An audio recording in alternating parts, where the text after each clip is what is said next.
नमस्ते दोस्तों, JS take channel में आपका स्वागत है। मैं हूं आपका ऑप्शन दो हरजीत सिंह चौहान।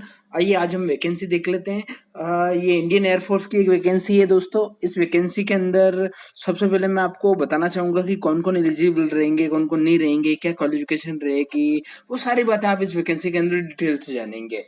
तो आइए शुरू करते हैं जेएस टेक चैनल के अंदर इस वैकेंसी को पूरे डिटेल के अंदर।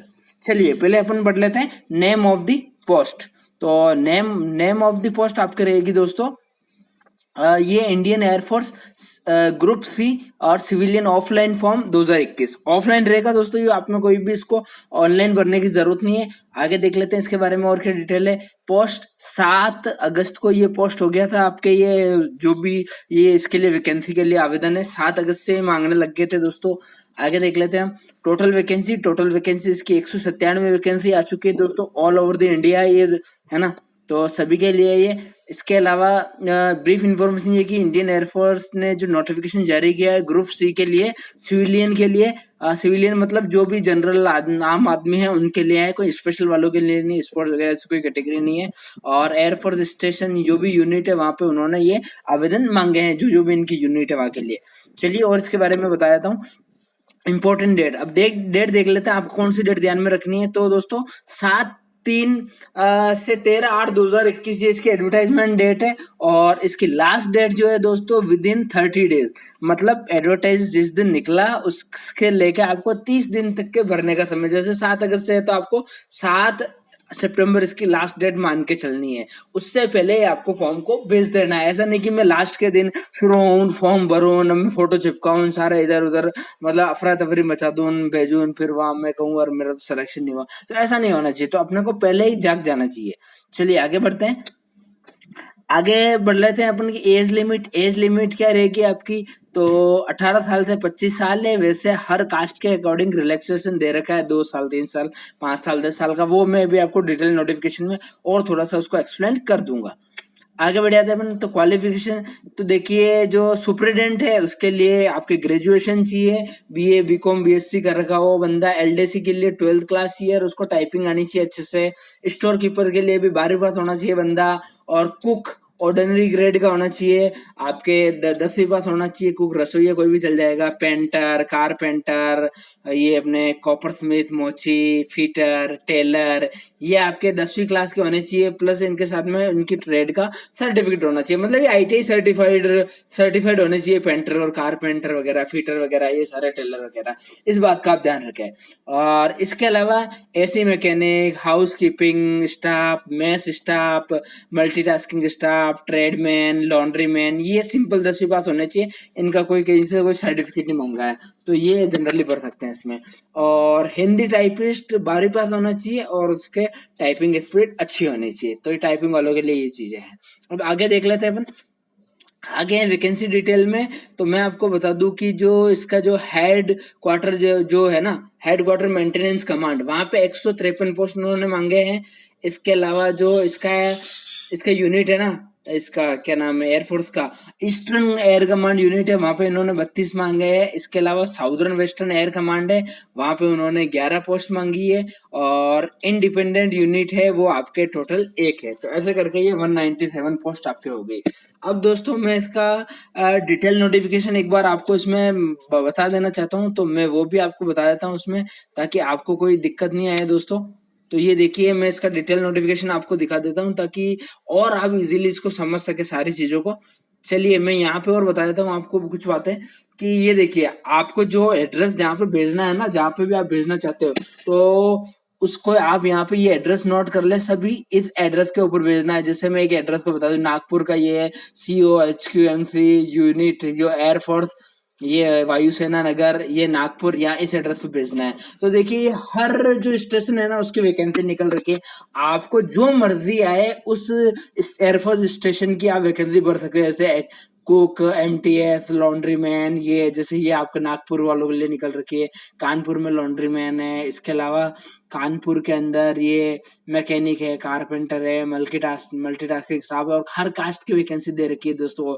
अनरिजर्व है, OBC है, SC ST है। तो हर कैटेगरी में वैकेंसी, कोई दिक्कत वाली बात नहीं है। इसके अलावा चंडीगढ़ में है, कानपुर में है, आपके ये कोयम्बटूर के अंदर है, और आप देख सकते हैं इसके अलावा आपके पुणे के अंदर है, लगभग हर जगह वैकेंसी है। नासिक के अंदर वैकेंसी है, आपके न्यू दिल्ली के अंदर है, और सबका ये एड्रेस दे रखा है दोस्तों। तो इसको आप एयरफोर्स की वेबसाइट से डिटेल में इसको डाउनलोड कर सकते हैं। अगर आप भर के भेज रहे हैं तो ऐसी कोई दिक्कत वाली बात नहीं। बाकी मैं मोटा मोटा इसके बारे में आपको जानकारी यहाँ पे दे ही रहा हूँ, ठीक है दोस्तों। तो ये आपकी जो भी आप पोस्ट लेंगे उसका आप एड्रेस नोट कर ले, उस एड्रेस को आपको क्योंकि एनवेलप के ऊपर लिखना पड़ेगा, वो भी मैं आपको तरीका बता देता हूँ, ठीक है दोस्तों। तो ये तो बात हो गई पोस्टों की, और अब अपन बात कर लेते हैं इसकी जो आपके जो मेन मेन बातें हैं अब उसकी देख लेते हैं एक बार, कि एज लिमिट जो 18 से 25 साल मैंने बोले ही है, तो उसमें बता रहा हूँ कि भाई ओबीसी के लिए 3 साल का रिलैक्सेशन है, और 5 साल का एससी एसटी के लिए, और 10 साल का पीडब्ल्यू कैटेगरी के लिए है, ठीक है दोस्तों। तो इस बात का ध्यान रखेंगे। और एक सर्विसमैन जो रिटायर्ड हो चुके हैं उन्हें 6 मंथ की कंटिन्यूस सर्विस का आर्म फोर्सेस का वो मतलब उनको ये चाहिए, उनको अलाउड है, बाकी क्या वो अलाउड नहीं है दोस्तों। इस बात का आप ध्यान रखें, ठीक है। और मोर देन ये 3 इयर्स का भी इसमें बोल रहे हैं। आगे बढ़ जाते हैं अपन दोस्तों। और डिपार्टमेंट के जो एम्प्लॉई है वो 40 साल अनरिजर्व के होने चाहिए, और 43 साल ओबीसी के होने चाहिए, और 45 साल एससी एसटी के होने चाहिए। एजुकेशनल क्वालिफिकेशन मैंने आपको जैसे बताई दी भाई, 10वीं 12वीं सब मांग रहे हैं इसमें, और सब में सर्टिफिकेट मांग रहे नहीं है, इन्होंने डिटेल में और दे रखी है। जैसे टाइपिंग वालों के लिए 10,500 केडीपीएस से 9,000 केडीपीएस के बीच में इनकी स्पीड होनी चाहिए। इसके अलावा स्टोर कीपर है तो उसका थोड़ा एक्सपीरियंस भी होना चाहिए, कहीं का प्राइवेट में वो कहीं काम कर रखा हो, तो ये सारी बातें हैं। रसोईया है तो उसको 1 साल का खाना बनाने का कहीं का एक्सपीरियंस हो, इस बात का वो ध्यान रखे। पेंटर है तो पेंटर को भी इंडस्ट्रियल सर्टिफिकेट चाहिए वगैरह, और उसको भी एक्सपीरियंस वगैरह हो। तो ये सारी बातें क्या इसमें दी गई है, तो इसको आप और अच्छे से देख ले। और वैसे मैंने बता दिया, अगर कोई दिक्कत आए तो आप मेरे से पूछ सकते हैं यहाँ से।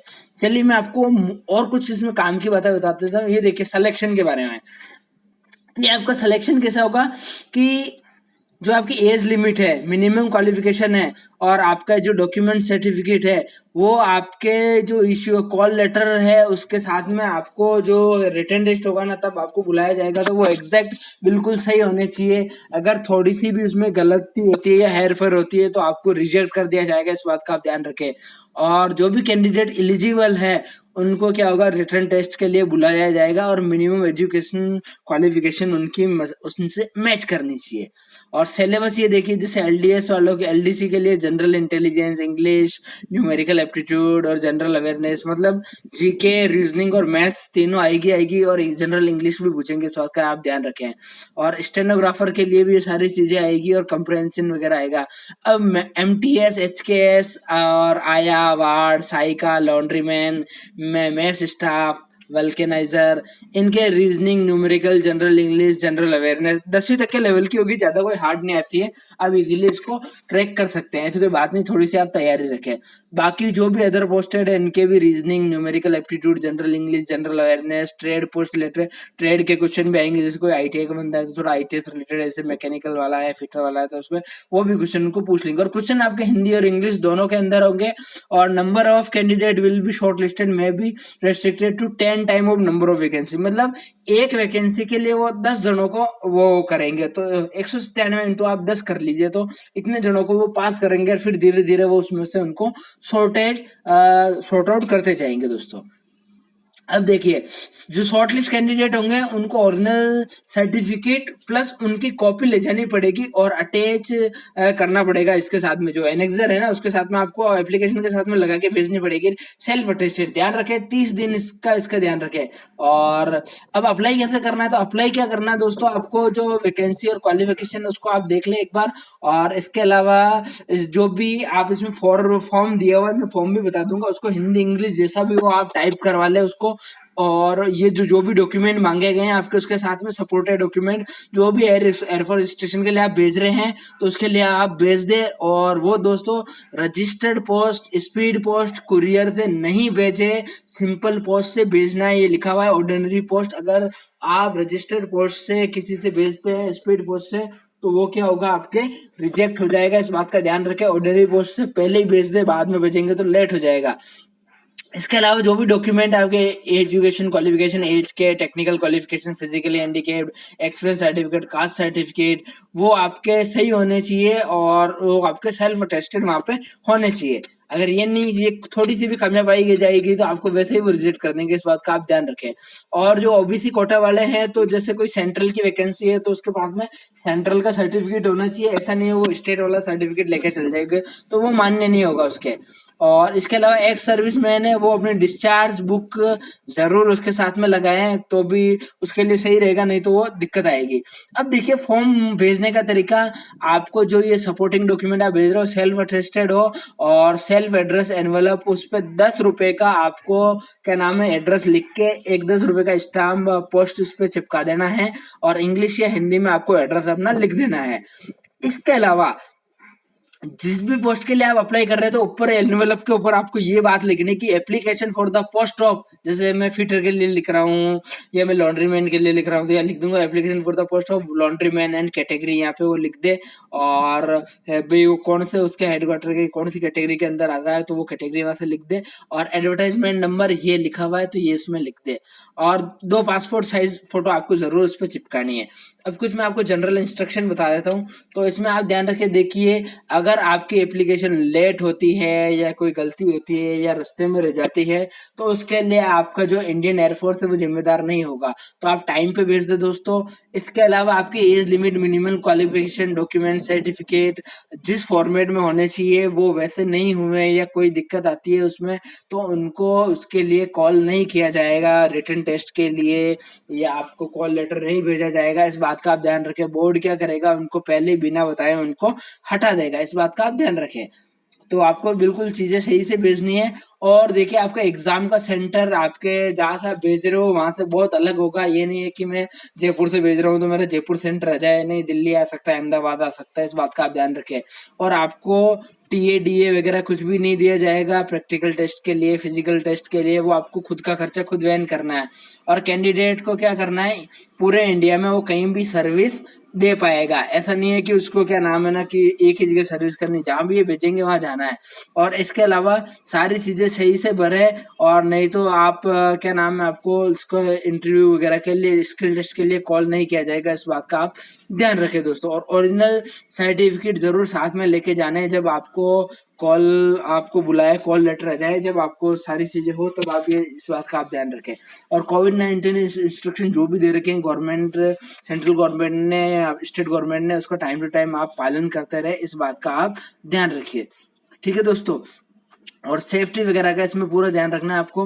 अब बात कर लेते हैं इसके फॉर्म की। तो इसका फॉर्म ये आएगा दोस्तों, इसको आप टाइप करवा ले कहीं भी, और ये परफॉर्मा ये दिया हुआ है और उस पे यहाँ पे आपको 2 फोटो चिपकानी है आपकी लेटेस्ट, और फिर आपका यहाँ पे ये काम हो जाएगा। इसको आपको भेज देना है एक एनवेलप के अंदर। तो दोस्तों ये थी पूरी वैकेंसी। अभी भी अगर किसी को दिक्कत आती है दोस्तों तो वो मुझे क्या कमेंट करके उसके बारे में बता सकता है दोस्तों। चलिए ये हो गया आपका वीडियो ओवर, मिलते हैं अगले वीडियो में। इन्फॉर्मेशन अच्छी लगी हो तो दोस्तों लाइक शेयर करना ना